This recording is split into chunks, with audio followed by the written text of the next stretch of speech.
Paul had just moved into his new home. It was an old and grand-looking house, one that seemed to have been abandoned for a long time. He had no idea about the history of the house, but he chalked it up to just being an old building. Little did he know that the house was unlike any other, that it was believed an old entity resided there. On the first night in his new home, Paul felt something off. It was as if someone was watching him. He tried to brush it off, attributing it to him not being used to the house yet. However, as the days passed by, the feeling of being watched intensified. Not only that, but strange things began to happen.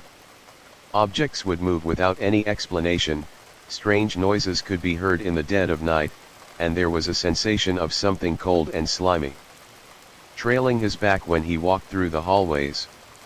Despite this, Paul refused to believe that there was anything unusual about the house. That was until one night. He had been resting in his bedroom when he felt a sudden, intense pressure against his chest that left him gasping for air. The pressure only grew stronger until it felt as if his bones were being crushed. He tried to scream, but no sound came out of his mouth as he witnessed a dark figure looming over him.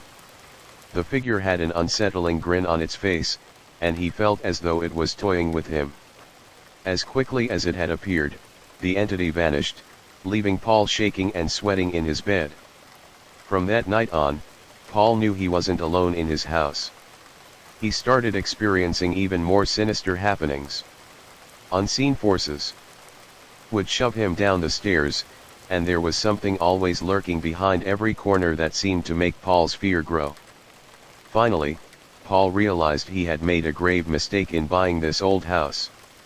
He knew that he couldn't live there anymore, that there was an old entity residing in the house and that it was tormenting him. He packed up his things as quickly as he could and left the house, never to look back again. From that point in his life onwards, he never dared to set foot inside that house or any other ancient building ever again. As Paul drove away from the house, he couldn't shake off the feeling of unease that had settled deep within him. He couldn't believe that he had been living with an entity that had been tormenting him for so long. He knew that he had to find out more about the history of the house and the entity that had been residing there. Days turned into weeks, and Paul's curiosity only grew stronger. He started researching the history of the house and learned that it had been built in the 1800s by a wealthy family. The family had been known for their love of the occult and had held many seances within the walls of the house. As Paul dug deeper, he discovered that the family's youngest daughter had died in the house under mysterious circumstances. She had been known to dabble in the dark arts and was rumored to have made a deal with the dark entity. It was believed that her spirit still resided in the house, seeking revenge on anyone who dared to enter. Paul couldn't believe what he was reading. He had never believed in the supernatural. But the events that had occurred in the house could only be explained by the presence of the entity. He knew that he had to warn others about the dangers of the house and the entity that resided within. This story is from Reddit user named Tony. He had just turned 22 and was working at a gas station to make ends meet. Tony's shift was the night shift, from 10 p.m. to 6 a.m. The job was monotonous, and Tony had to deal with only a few customers during his shift. One night, at around 2 a.m., Tony had a scary encounter. A creepy guy ran into the store as if he was running from something or someone. Tony asked the guy if he needed help, but he stood there motionless with a blank stare on his face. Tony noticed that the guy had a necklace on with someone's fingers on them. At that moment, Tony knew something was off. He tried to keep his cool and asked the man if he needed any help again, but the man did not respond. Tony started to feel uneasy, and he knew that he had to be cautious. He tried to keep his distance from the creepy guy, but the guy started to move closer to Tony. Tony could feel his heart racing, and he knew that he had to act fast.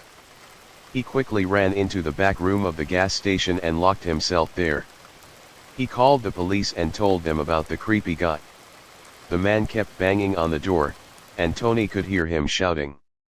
Tony was scared, but he knew that he had to stay calm. He waited for the police to arrive, and when they did, they arrested the creepy guy. The police found out that the man was a serial killer who had just escaped from prison. Tony was relieved that he had acted quickly and had protected himself from danger. He knew that his job was not easy, but he also knew that he had to be alert and prepared for anything. Tony never forgot that scary encounter and was grateful to be alive.